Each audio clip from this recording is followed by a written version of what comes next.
And, leading up to this passage of the NDAA, there has been quite a bit of discussion and debate, at least here at RT, about two sections of the bill, Section 1021 and 1022, and just how far the government can go in terms of detaining people indefinitely. As of now, anyone who the president determines to have substantially supported the Taliban, al-Qaeda, or associated forces may be designated as enemy combatants, subject to indefinite detention. Now, that includes U.S. citizens. Senator Dianne Feinstein, a Democrat from California, tried to fix that, getting in what's known as the Feinstein Amendment, inserted into the bill. Now, it states that an authorization to use military force, a declaration of war, or any similar authority shall not authorize the detention without charge or trial of a citizen or lawful permanent resident of the United States, apprehended in the United States, unless an act of Congress expressly authorizes such detention. Well, for those who have been fighting to get U.S. citizens removed from this indefinite detention clause, this seemed like a victory. But now several people are coming forward and saying, not only does this not make things better, it actually makes things worse. Let's go now to Carl Mayer, an attorney with the Mayer Law Group, who has actually been representing Chris Hedges in the lawsuit over NDAA. Hey there, Carl. With this in place, let's just talk really quick about your case. I mean, does Chris Hedges still have a case? Before, his position was that the NDAA could affect him directly as a journalist, since in years past he's had contact with people considered to be, al-Qaeda, Taliban, etc. He's a U.S. citizen, so is this case closed? Thank you, first of all, for having me on, Christine. I appreciate your time this evening. No, this case is not closed at all. The fight goes on. The fight is still before the Second Circuit Court of Appeals. We won below in the U.S. District Court. The judge in our case so far, Judge Forrest, has declared the 2012 NDAA entirely unconstitutional, at least the provision that relates to detention of Americans. Of civilians and citizens, including Hedges. In terms of whether Chris Hedges still has a case right now, it's really unclear from the text of the Feinstein Amendment, because there's nowhere in the Feinstein Amendment, and I'm reading directly from the copy of it, that says that Chris Hedges or any other journalist would be entitled to a trial by jury. In other words, it could be interpreted as simply a trial, which could be a military trial, a trial before a military tribunal, which is not a jury trial, and that would be unconstitutional. Secondly, to the extent that, and again, the 2013 NDAA is not law. So until the president signs it, and he's threatened to veto it, it is not law. So the Hedges case is still alive.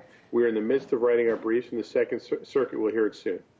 Let's talk a little bigger picture here. According to the ACLU, the 2013 NDAA might look like a fix because of the Feinstein Amendment, but it breaks things further. Talk about what this would change.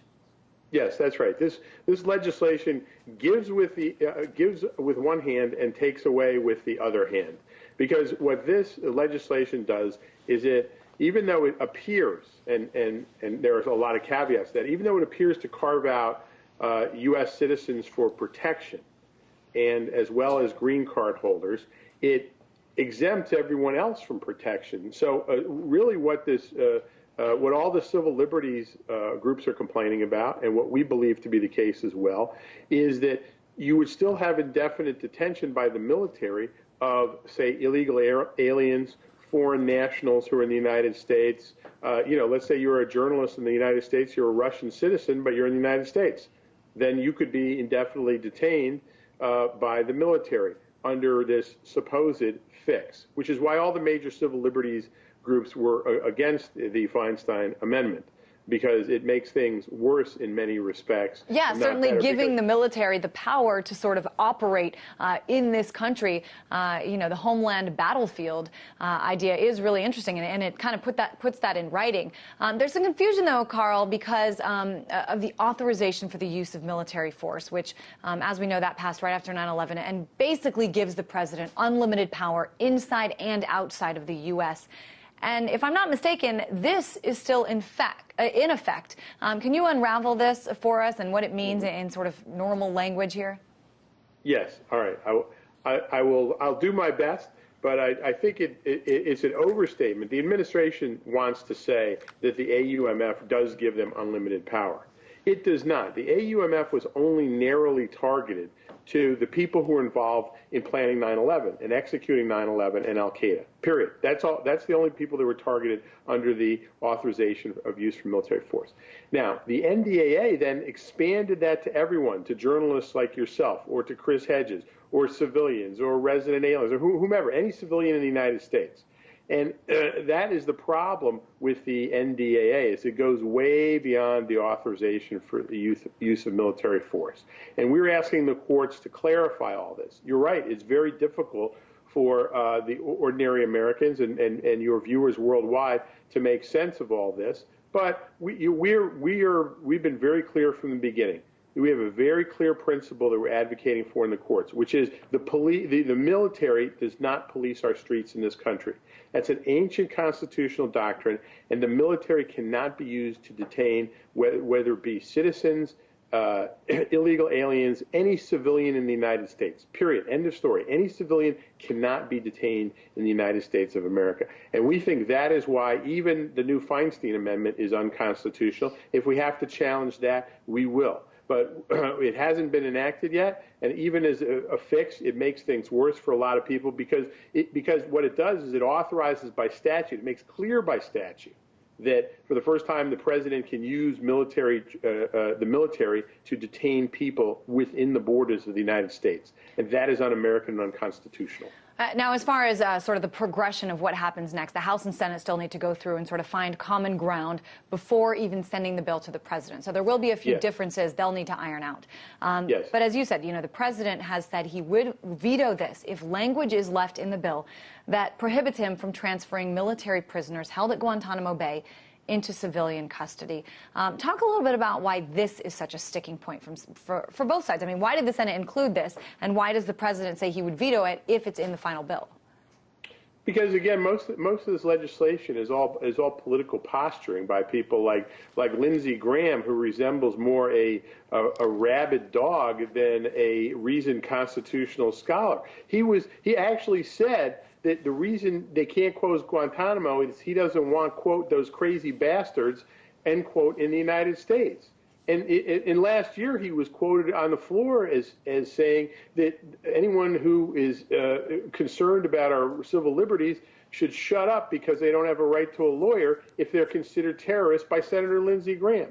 So that's why Graham put this in, and the Republicans put this in, saying that we shouldn't close Guantanamo. I think important to note, too, regarding, a lot of times when regular people think of Guantanamo Bay, they do think, the worst of the worst, the terrorists are held there. But let's not forget that a large number of people at Guantanamo Bay right now have been cleared for release, but just have not been released because of, certain political situations in the countries, their country of origin. So I think it's important to note here that a lot of these, I think you said, crazy bastards, using Lindsey Graham's words, are not exactly that.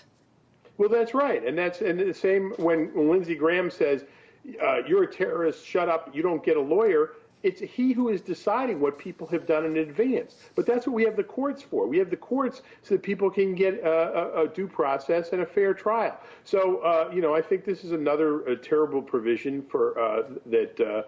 I don't know whether it will cause the president to veto it. I don't think he will. But whatever he does, it goes against Obama's campaign promises to shut Guantanamo. Guantanamo has been a shameful chapter in American history. They've repeatedly been sanctioned and cited by the court for improper practices there. So we are part of this process too as lawyers. Our Second Circuit case where the government is appealing Judge Forrest's ruling, which stated the NDAA is unconstitutional, is coming up soon. We might even have some more litigation surprises that we'll let RT know about in the near future. Well, we always appreciate that, and let's not forget, the president said he would veto it last year and ended up signing it on New Year's Eve. So, of course, we will keep our eyes on all of this. Carl Mayer, attorney at the Mayer Law Group, thanks so much. Thank you.